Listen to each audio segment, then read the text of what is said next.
Good evening, I'm Baked Salmon. Tonight, another in our SAV series. SAV being an acronym for Salmon Analysis Video. People have noticed that I use and discuss acronyms a whole lot, and some have asked why that is. My answer is simply OMFG, IDK, WTF, JK, LOL, TTYL. And while they work on translating that cipher, I slip away unnoticed. Happens every time. So tonight's SAV is going to be focused on Timothy Isaac. This is from the Greenville, Ohio sting, as was Nick Bailey, Kenneth Brinkman, and Nathan Downhour. 3 predators that have already been shot out of the salmon cannon. Timothy Isaac, screen name Park and Ride 469, has earned the nickname the Super Mario Predator for the basic fact that he wears red and has a mustache like Mario. You know Super Mario, don't you, Moosty? Yes, it's a just game. That's right, it is just a game. I think it's a stretch to call him the Super Mario Predator, but that goes back to the TCAP forefathers in the long ago, so let's pop a quarter in the machine and try to get the high score on this bad dog.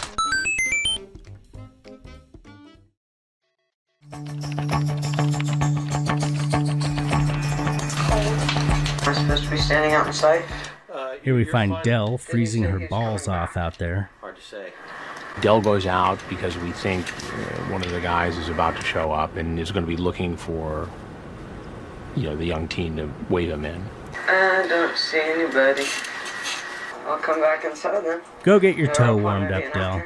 Oh, speaking of Dell's toe, we have new merch in the Baked Salmon's closet on teespring.com. She comes back in, and now this couple comes over, and we really don't see where they're coming from. These people. I cry shenanigans. See if you can spot the bull crap in this scenario. This is very strange. I'm wondering, is this somebody we're expecting? Was this somebody who chatted with our decoy? Who's on our front door, Mike? Hi, how are you? Chris Hansen, how are you? You're from Dateline. Exactly. Okay. So the police know what's going on, and Okay. it turns out that they were friends of the man from whom we rented the house, and they had seen some activity, and they're just checking to see, what was going on. They saw Dell outside and wondered who it was, and they were just checking up on. So they allegedly saw Dell in her black hoodie looking like a junkie fiending for a Buddha skag out there on the driveway, and then she goes in the house. Well, as friends of the homeowner, what's the first thing they do? Go right over and walk right in the house. Dude even sent his wife in ahead of him. Check it out. Courtesy ring, and walks right in. Oh, you're from Dateline. And his wife, oh my stars. This is what really happened, I guarantee flippin' it. The owner, their friend, calls them up. Hey, old boy, I've got Chris Hansen and Dell renting out the chalet for a fortnight. Why don't you and the missus pop by and feign surprise so you can meet the pedo slayer himself? Sounds legit, old bean. 23 skidoo. It's just something I noticed during the 16 hours that I spent analyzing this clip. Anywho. It's just an example of the unexpected things that always happen when we do one of these investigations. Tim, comes bounding up the driveway like he's on level 1-1. Not a care in the world. What do you got there? The chat was very explicit. Where are you at? And that line there, he's so eager. And he sort of sounds like Alonzo Wade there. Where are you? Must be something in the water. I have to go change out of my clothes, okay? Okay. Just hang out the bar for a second. I'll be right back down. I just have on like a jacket and a thermal and a t-shirt and another thermal and like 80,000 pounds of clothing. So Dell here gives a boring description of her outfit, and this hornball shows his intentions by laughing as if it were the greatest joke ever told. I'll be right back down. I just have on like a jacket and a thermal and a t-shirt and another thermal and like 80,000 pounds of clothing. He was clearly looking to take the skin boat to Tuna Town. I mean, that's the only reason to laugh heartily at such an inane statement. It's what guys do when we're all worked up over an explicit chat. In graphic detail.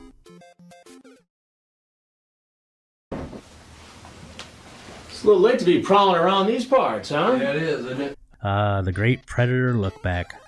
One final glance at the past, at the life that was. Though I also wonder if he was playing it so cool that he wanted to appear that he's totally disinterested in Hanson, to the extent that he has something to look at over here first, and and when he's done looking at whatever, then he'll look back at Hanson. Why don't you have a seat right over here for me? All right, thanks. Right there on the stool. Appreciate it. What's happening? Not a whole lot. How you doing? Good, how are you? Not bad. What are you up to tonight? Not a whole lot. Tim's got a bad case of the gnawls. Gnawl, or not a whole lot, is of course one of the most common explanations for what someone is doing in the house of a stranger at 2:30 in the morning. Not a whole lot. Tim even doubles down. What's happening? Not a whole lot. How you doing? Good, how are you? Not bad. What are you up to tonight? Not a whole lot. What are you doing here? A friend asked me to come over. A friend. And who's that friend? A girl. A girl. What's the girl's name? I'm not sure. How about Sadie? Does that sound familiar? Well, yeah, that's what she said. Tim's stash here bugs me. It's like it doesn't go far enough to the sides or something. It's really just a wide Hitler. A Whittler. What do you think, Moosty? Wide Hitler? Yes, it's just lame. It is lame. Thank you, Moosty. It is lame. And the gum chewing with this guy. He reminds me of somebody. Who was that again? I just can't remember. Oh, yeah. Who is Scooby-Doo? No. Yeah. That was a funny dog, Scooby-Doo. He drove around a van and solved mysteries. Spot on. Moosty? Yes, this is just same. It is the same. Thank you, Moosty. And how old is Sadie? 18. 18? Mm-hmm. That's what she said on the phone. That's what she said on the phone? Yeah. What did she say on the internet? She said 15 or 16, but I said, no, you gotta be 18. Really? Yeah. Oh, yeah, you gotta be at least this age to ride on the park and ride. Now, do you want to rethink that and tell the truth this time, or do you want to stick with that story? Well, I kind of figured something was going on. You did? Yeah. He's so proud of himself. So that was a big lie about the 18 thing that you just said. Well, I don't remember. I was talking to quite a few people. It's almost 2:30 in the morning. How far did you travel tonight to be here? I came from Columbus. Columbus. Mm-hmm. What did that take you to get down here from Columbus? I don't know, probably a couple hours. A couple hours. Uh-huh. That's a long ride at this time of night.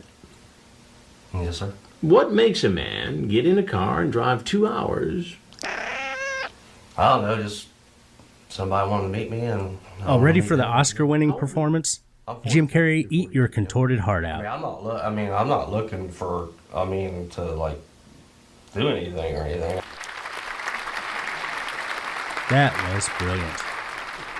What made you think it was okay at 42 years old to walk into a home at roughly 2:30 in the morning where a 15-year-old girl was apparently home alone? Well, I wasn't for sure if she was 15 or not, to be honest. Oh, that's what she said on the internet. Are you still a virgin? Stupid question for an older man to ask or something like that. Did you catch Mario flip-flopping? He's like, oh, I wasn't sure she was under 18. Next he says, stupid question for an older guy to ask a young girl. You knew what was going on, dude. Where a 15-year-old girl was apparently home alone. Well, I wasn't for sure if she was 15 or not, to be honest. Oh, that's what she said on the internet. Are you still a virgin? Stupid question for an older man to ask or something like that. Quit She flip-flopping. says, well, I'm not telling anyone if you won't. My mom would have a freaking cow. Well, don't worry, it's our secret. Well, I can come over there. Is the parents gone? Again, you say, you got to promise me you're not like 5-0. That's the police, Cops, right? right. Okay. Mhm. I don't want to get locked up. Chris just hammers him, mocking the way he talks. I don't want to get locked up. I wonder if he's ever mocked a predator before. Hey, Boop. Hey, I don't want to be on the news, dog. Well, it's a little late for that, dog. I don't think that... No, what? Looks like I'm going to. And me sucking your little sweet spot. Just being stupid. I want to taste you for real. Now, a couple of times he gives Chris this sideways glance. He's thinking Chris might acknowledge his game. He's like, that was a good one. But it never happens. God, man, that's not good. By the way, I snagged this clip from the community's greatest source of high-res TCAP footage, and one of my patrons, Saul. Our boy Saul here is outgrowing this little community. I saw him last night on someone else's video. Okay. Let's do some To Catch a Predator.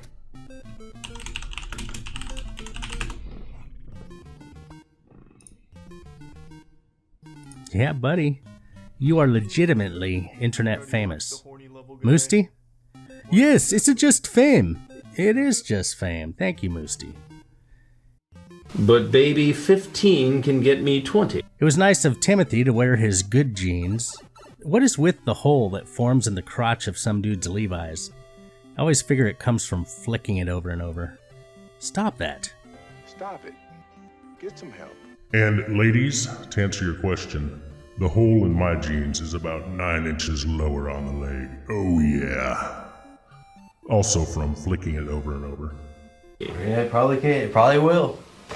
During the chat, he acknowledges that visiting this 15-year-old girl is wrong. He even jokes at one point, 15 will get me 20. In other words, if I get convicted of being with you, I could face 20 years in prison.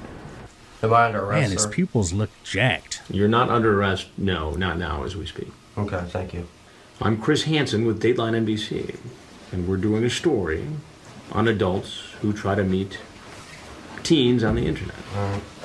Now, if there's something else you'd like to tell us, we'd like to hear it. If not, obviously, you're free to leave. Oh, last thing. He sounds like he's totally casual when he's talking to the cop here. Listen, I'm gonna read your rights, okay? Okay. You have the right to remain silent. Do you understand that? Yes, sir. Coming up.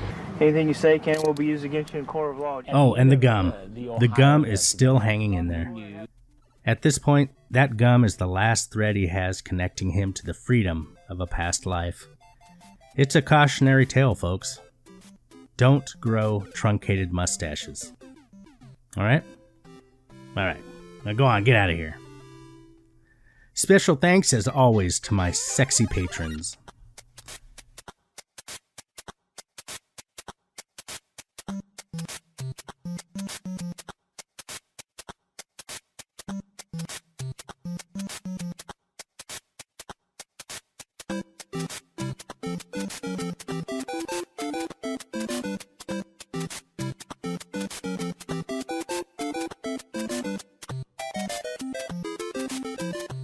And thanks to all of you that view, comment, subscribe. We'll see you next time. Bye.